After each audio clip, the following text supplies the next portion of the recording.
Assalamualaikum warahmatullahi wabarakatuh, teman-teman Masjid Baitul Hasib Yogyakarta. Selamat datang. Senang sekali kita dapat berjumpa di Nguber Cerita, Nunggu Berbuka Berbagi Cerita. Bersama saya, Aina.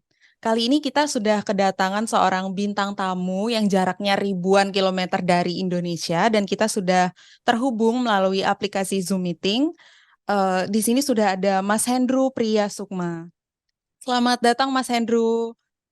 Halo, selamat datang. Apa Apa kabar kabar Mbak Mas? Aina? Baik, baik Mbak Aina. Oke, jadi Mas Hendro ini adalah seorang ASN BPK yang saat ini sedang menjalankan studi S2 di Nanjing Audit University, Cina. Betul ya, Mas? Ya, betul Mbak.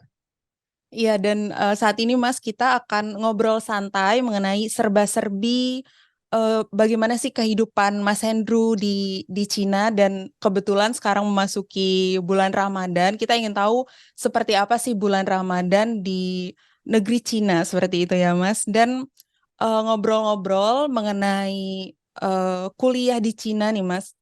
Saya jadi teringat sebuah peribahasa, kejarlah ilmu sampai ke negeri Cina. Nah, saya ini penasaran, apakah peribahasa ini merupakan salah satu yang memotivasi Mas Hendro buat kuliah di Cina? Jadi saya ingin tahu mungkin bisa di-share alasan kenapa sih memilih kuliah di Cina, lebih tepatnya di Nanjing Audit University. Bisa diceritakan, Mas?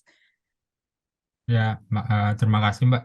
Jadi sebenarnya secara spesifik ya kalau pengen ke Cina itu nggak ada sebenarnya. Jadi memang niatannya memang cuma buat awalnya itu pengen ngelanjutin ke S2 itu wajib ya. Karena di kantor juga kayaknya kalau belum S2 itu kurang lengkap gitu. Jadi wajib. Terus kemarin tuh sempat nyoba sih ke beberapa beasiswa juga, bukan hanya di Cina, termasuk yang di dalam negeri. Dan waktu itu bareng istri nyoba, istri duluan yang dapat S2, jadi nggak bisa bareng kan. Jadi saya nunggu, terus adanya COVID, ketunda juga 2 tahunan lebih. Nah ini baru setelah selesai COVID ini kan di Indonesia mulai ada lagi nih penerimaan-penerimaan beasiswa ya. Mulai dari dalam negeri, luar negeri juga banyak. Nyoba semua sih Mbak, jujur aja. Saya banyak banget nyoba beasiswanya, jadi nggak ada spesifik harus ke Cina. Ya kebetulan aja mungkin pas lihatnya memang spesialnya mungkin agak tertarik, lebih tertarik ya daripada yang lain itu mungkin karena ini kan pas pengumuman itu ngelihat pemerintah Cina dengan kampus namanya aja udah Nanjing Audit University ya. Memang spesifik banget buat pengembangan ilmu di audit gitu. Nah, kebetulan kan saya juga di ASN juga sebagai auditor. Jadi ya memang eh, tingkat keinginan untuk masuk ke Nanjing Audit University lebih lebih tinggi sih daripada di beberapa kampus yang beasiswa lain saya juga coba gitu. Itu aja sih, Mbak. Nah, tadi Mas Hendro menyinggung ternyata Cina ini bukan pilihan pertama gitu ya, Mas. Jadi sebenarnya udah daftar di banyak beasiswa. Nah, kemudian pasti ada proses atau perjalanan yang panjang sampai akhirnya bisa keterima di Nanjing Audit University ini, Mas. Nah, proses-proses atau tahap-tahap yang dijalani Mas Hendro sampai akhirnya keterima di Nanjing Audit University ini seperti apa, Mas? Tahapnya apa aja? Kalau tahapnya sebenarnya sama ya sama beasiswa-beasiswa lain. Jadi kita harus submit dulu menulis beberapa persyaratan, mungkin tulisan-tulisan tentang mengapa kita mau mengambil jurusan ini, apa rencana kita ke depan setelah selesai studi, terus syarat-syarat lain ya sama aja sih dengan beasiswa lain. Cuma memang kalau untuk beasiswa Cina ini ada sedikit kerepotan ya pengalaman saya ngikutin pendaftaran ini kemarin karena waktu itu pendaftaran ini baru saya lihat itu di websitenya BPK, SDM, di SDM BPK itu baru sisa seminggu, dan beberapa dokumen itu memang saya belum punya dari dosen. Nah, ini agak unik nih kalau rekomendasi dosen, karena yang saya bilang tadi ya, saya udah nyoba ke beberapa beasiswa juga di dalam waktu yang bisa dibilang dekat lah, dalam sebulan 2 bulan itu saya udah nyoba ke beberapa beasiswa. Jadi, saya mau minta lagi nih surat rekomendasi lagi ke dosen yang sama untuk kampus yang berbeda, agak sulit ya sebenarnya, agak-agak ada perasaan nggak enak ya apa nanti dosen saya mengira ini anak nyoba semua nih nggak belum ada yang lulus atau gimana gitu kan. Jadi memang agak-agak ada kendala kemarin. Terus lagi pas banget itu dosen di kampus saya kan di Medan ya. Kampus itu lagi akreditasi. dan itu minggu terakhir, jadi benar-benar sulit mendapatkannya di menit-menit terakhir lah baru bisa dapat. Selain itu ya seleksi biasa aja, karena ini beasiswa dari pemerintah Cina untuk auditor-auditor di negara ya, institusi audit di negara masing-masing ya. Jadi seleksinya lebih ke dari BPK-nya sendiri. Jadi BPK nanti seleksi internal, nanti baru dikirimkan ke lembaga di Cina-nya. Di BPK Cina-nya nanti akan menseleksi. Seperti itu aja sih. Wah, panjang sekali ya Mas ternyata. Dan pada akhirnya usaha itu tidak mengkhianati hasil karena eh, Mas Hendro akhirnya keterima juga di bisa mencapai apa? Lolos di S2 dari sekian banyak yang tadi Mas Hendro telah ceritakan. Nah, selanjutnya Iya. Mas Hendro sudah di Cina berapa lama sih, Mas? Kalau dari datang ya November, November ya, November cuma kena karantina ya November, Desember, Januari, 5 bulan lah. Kalau total nyampe di Cina ya 5 bulanan. 5 bulan ya, berarti November Ya, 2022 ya, Mas. Nah, itu kan iya November masih 2022. masih kalau di Indonesia itu kan ya bisa dibilang tahap akhir pandemik lah, Mas. Nah, kalau di Cina sendiri saat itu kondisinya seperti apa, Mas? Nah, kalau di Cina itu bisa dibilang lebih lagi lockdown ya. Kalau kalau kalau saya lihat sendiri sih lagi lockdown. Jadi memang kayak kita ngurus visa waktu itu aja, kita benar-benar yang buka Cina itu masih lockdown waktu itu untuk kunjungan dari negara asing. Cuma buka untuk khusus untuk pelajar. Jadi pelajar udah boleh datang, tapi turis, pekerja belum bisa datang. Nah, jadi kita pas ngurus visa itu aja udah mulai kerepotan. Pas ngurus visa mereka minta surat surat resmi dari lembaga studi yang tempat kita belajar mengeluarkan surat undangan buat kita, dan itu suratnya harus asli. Jadi waktu itu saya udah dikasih sih surat undangannya itu dari kampus, cuma kan digital ya. Nah digital mereka nggak mau terima, mereka minta yang asli. Jadi mulai ngurus visa itu saya udah mulai kerepotan karena saya hubungin lagi kampus, minta dikirim dokumennya, dan itu baru datang ya seminggu lebih, hampir 2 minggu waktu itu, karena dokumen asli kita ngurus. Itu buat syarat masuk Cina-nya udah repot. Terus mereka juga sampaikan bahwa ada karantina, nanti di kota kita mendarat ada karantina, terus di kota berikutnya kita akan karantina. Total saya karantina 23 hari sih. Eh, 9 hari di kota saya mendarat waktu itu, dan waktu itu tidak ada penerbangan langsung ya ke Nanjing. Jadi saya harus ke kota Fuzhou dulu. Nah, dari Fuzhou 9 hari kemudian saya pindah ke Nanjing. Di Nanjing itu selama perjalanan saya lihat benar-benar lockdown sih. Penyekatan di mana-mana di pintu tol, semua harus PCR ya tiap hari, semua warga PCR. Terus ya di Nanjing juga begitu masuk harus di PCR, disemprotin semua tuh.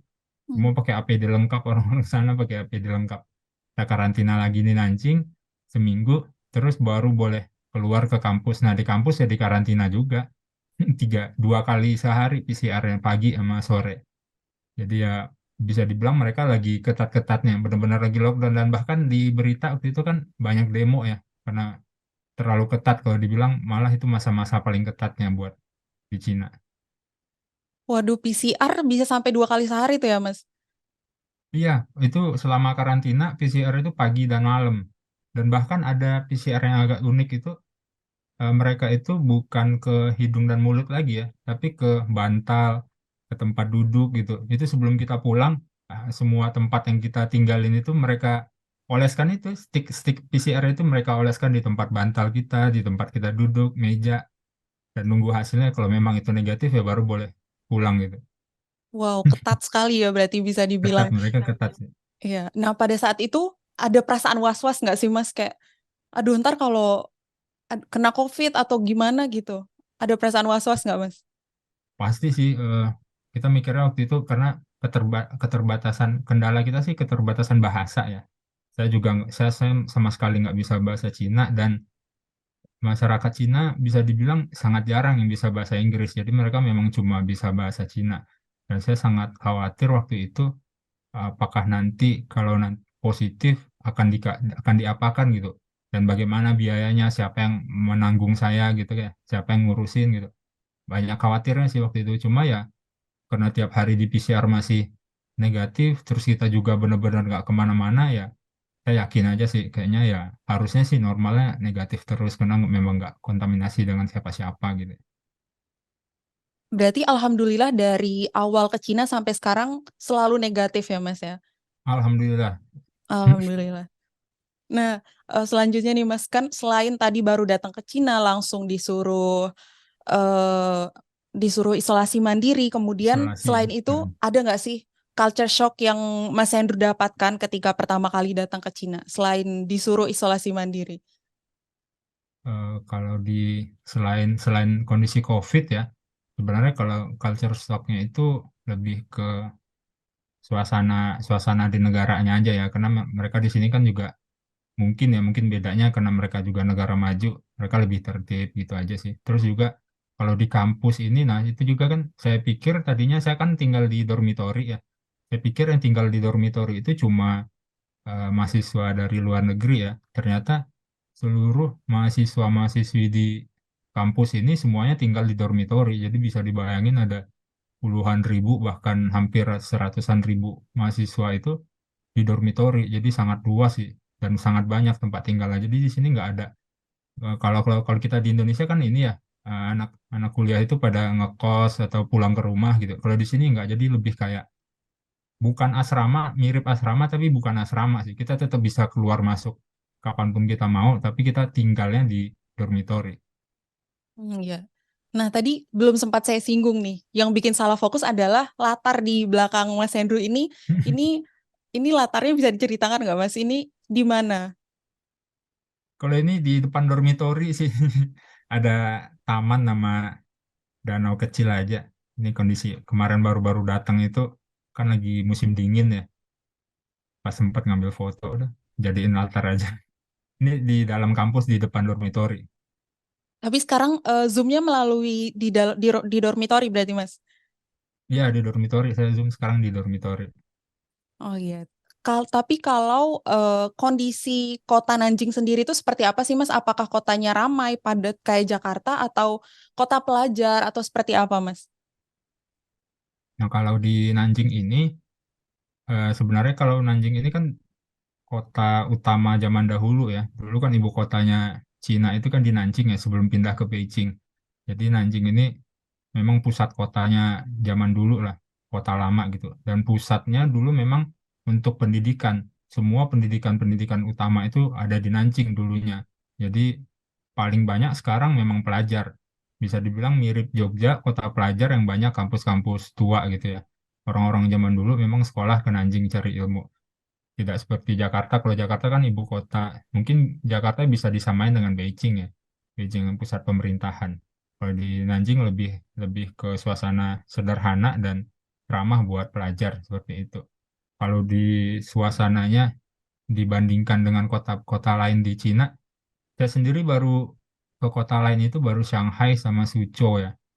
Saya lihat ada sedikit perbedaan. Di Nanjing ini ramai, banyak pelajar, tapi tidak bisa dibilang tidak semodern yang di kota-kota perdagangan ya, kota pusat-pusat ekonomi. Itu sih bedanya. Memang memang fokusnya mereka di sini lebih banyak ke pendidikan dan lebih ramah buat dalam biaya hidup buat masyarakatnya.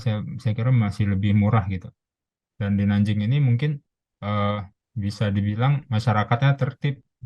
Di sini eh, lalu lintasnya bagus, kotanya bersih juga, dan di sini tidak tidak ada sepeda motor sih kalau saya lihat nggak ada sepeda motor, jadi mereka cuma menggunakan skuter listrik yang mini gitu Mbak, lebih kecil gitu, yang ada kayuhannya itu memang nggak ada sepeda motor. Kalau saya tanya sih dari teman-teman dan juga dosen-dosen, memang pemerintah lebih eh, melarang ya, bukan melarang sih, cuma meningkatkan biaya untuk memperoleh sepeda motor. Jadi mereka lebih supaya lebih ramah lingkungan pakai sepeda listrik semacam itu. Dan kalau di Nanjing ini juga kayaknya sih lebih pada aman juga kotanya aman dan juga jujur gitu. Karena saya tuh lihat di beberapa tempat itu tempat makan ya tempat umum pada naruh sembarangan aja sih kayak handphone, laptop. Mereka nggak ada khawatir atau apa gitu. Jadi saya rasa sih lebih lebih ramah lah kotanya dan lebih tertib. Iya, kalau untuk bahasa sendiri Mas, kalau di kampus atau untuk bersosialisasi dengan teman-teman itu menggunakan bahasa apa? Kalau di kelas sih kita karena kelas internasional, bahasanya sih bahasa Inggris. Nah, itu juga salah satu kendala seperti yang saya bilang di awal tadi, masyarakat Cina sendiri nggak banyak yang bisa bahasa Inggris, termasuk dosen-dosen yang udah profesor, terutama yang udah senior ya. Mereka kan lebih udah lama di Cina dan jarang keluar negeri gitu. Jadi agak ada kendala tersendiri lah buat mengikuti perkuliahan. Mereka juga susah bahasa Inggris, kita jadi nggak bisa nyimak dengan fokus ya gitu ya.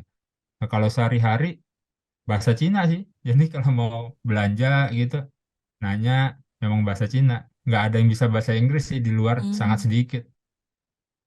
Berarti tetap bisa bahasa Cina ya Mas ya untuk bersosialisasi sama orang-orang asli sananya. Eh, Kecil ya, baru belajar baru. Karena kita di Hmm. dalam materi perkuliahan setiap semester ada materi bahasa Cina. Jadi ini sekarang sedang HSK 2 dan akan lanjut HSK 3. Jadi tetap belajar sih, bisa. Dikit-dikit bisa. Kalau untuk beli makanan bisa Tapi lah ya Mas ya. bisa. Tapi kalau buat Zoom sama podcast ini nggak bisa saya bahasa Cina. Waduh, saya juga nggak bisa bahasa Cina nih Mas, mohon maaf ya. Kalau misalnya bahasa Cina nanti. Nah, kalau kalau misalnya tadi kan beli makanan pakai bahasa Cina. Biasanya Mas Hendro di Cina makan apa sih Mas? Nah, ini juga eh, kendala ya karena saya sendiri Muslim ya, yang nggak bisa makan makanan haram gitu. Dan di sini itu eh, daging babi itu seperti daging ayam mungkin ya di Indonesia, di mana-mana ada gitu dan itu hal yang sangat biasa. Setiap menu, setiap masakan pasti ada daging babinya gitu. Jadi memang agak sulit sih. Saya memang nanya dulu terutama yang saya cari informasi ke pengurus kampus ya, manajemen kampus yang mendatangkan kita ke sini. Jadi saya nanya ini kalau makanan halal, restoran halal Muslim ada di mana? Mereka bilang dan memang ada restoran Muslim di kampus kita ada. Jadi ya cuma itu satu-satunya kalau di dalam kampus saya beli makanan halal sih di situ. Nah, kalau selama bulan Ramadan nih, biasanya kalau sahur atau berbuka itu eh, menu makanannya apa Mas? Biasanya makan apa? Atau Ah, sama seperti hari-hari biasa? sama sih dengan hari-hari biasa. Jadi lebih apa ya? Karena nggak banyak pilihan yang pasti daging ayam, daging sapi itu aja sih. Selalu itu daging ayam, daging sapi, sayur, telur gitu aja sih. Nggak banyak pilihan karena kalau mau ada sih sebenarnya di luar kampus itu kayak restoran halal juga mungkin lebih banyak pilihan tapi kan kalau sahur nggak ada ya nggak ada yang buka ya kayak gitu. Jadi ya Hmm. saya sama aja sih makanan sehari-hari dengan makanan pas buka sahur bisa dibilang sama. Iya, dan ini juga Ramadan pertama di Cina ya Mas ya. Iya betul.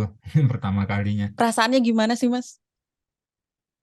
Ah, nggak ada ini sih nggak ada bedanya sih menyambut Ramadan ya sama dengan perasaan kita menyambut Ramadan di Indonesia kali ya karena kan lebih udah sebagai kewajiban kita sebagai Muslim jadi nggak ada perbedaan dalam hal menyambutnya sih.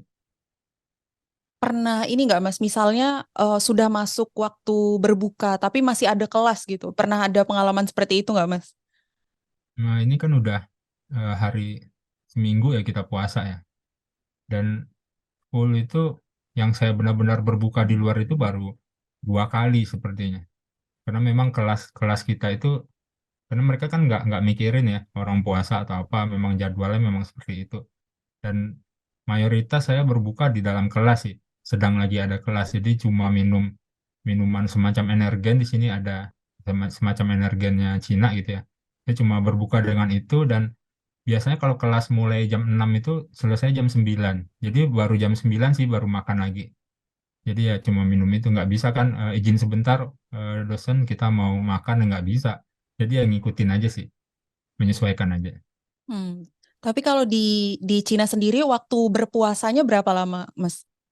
Eh, sama sih kayaknya ya, 14 jam juga karena kita mulai imsak itu kan jam 4 lewat ya sekitar hampir setengah 5 dan buka itu setengah 7 ya sekitar 14 jam juga Ya berarti kurang sebenarnya lebih waktu Cina sama. sama waktu Indonesia kan cuma beda 1 jam ya waktu Cina itu kayak Wita kalau di Indonesia dan waktu puasanya sama 14 jam.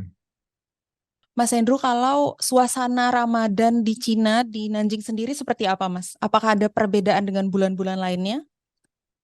Eh kalau di dalam Nanjing sendiri ya, di Cina secara keseluruhan juga nggak ada bedanya sih. Mereka tetap bisa dibilang kan mereka di sini memang tidak memperbolehkan ya kegiatan agama apapun, bukan hanya Islam tapi juga Kristen, Buddha, Hindu dan lainnya memang mereka tidak memperkenankan pelaksanaan perayaan-perayaan ibadah di tempat-tempat umum. Jadi memang nggak ada bedanya dan kita memang kita sendiri saja menyesuaikannya. Jadi terasa seperti hari-hari biasa saja. Kangen nggak sih Mas sama Ramadan di Indonesia?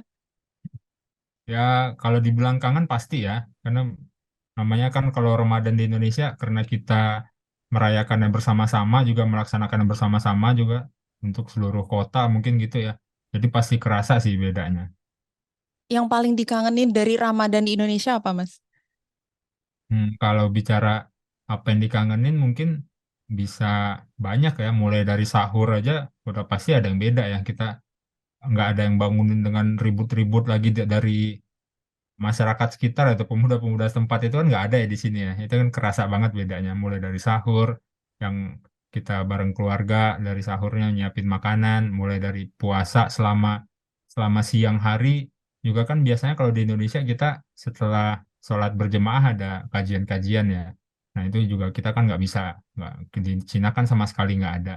Sampai dengan buka puasa mungkin mulai dari nyari takjil ya, cari makanan buat berbuka, itu kan udah kayak tradisi kalau di Indonesia.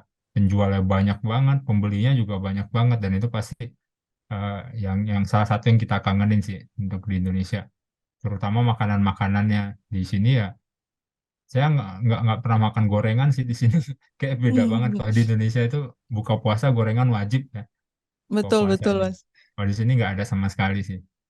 Jadi, Kalau makanan favorit Mas Andrew sendiri apa sih Mas? Makanan ya Indonesia maksudnya. kalau saya sih karena saya orang Padang ya makanan Padang sih sama gorengan-gorengan. Dan makanan Padang dan gorengan-gorengan. Berarti selama di Cina jarang ya makan makanan Padang dan gorengan-gorengan ini Mas. Nggak pernah, kan nggak Oh ada nggak yang nggak pernah. ada yang jual. Iya nggak pernah. Sayang Gorengan sekali nggak ya ada Mas. sama sekali. Iya. Iya, oke. Nah, selain makanan, Mas, tantangan apa lagi sih yang dirasakan Mas Andrew saat menjalankan ibadah puasa di negeri orang? Kalau tantangan sih sebenarnya lebih ke ibadah aja sih ya. Karena kalau selain ibadah itu seperti tidak makan, tidak minum, suasana perkuliahan sebenarnya lingkungan mendukung. Kayak teman-teman itu atau dosen kan beberapa ada yang nanya ya. Karena siang-siang itu kayak kemarin nih kita ada acara outing keluar kunjungan ke perusahaan gitu ya. Ke mereka ada makan siang gitu.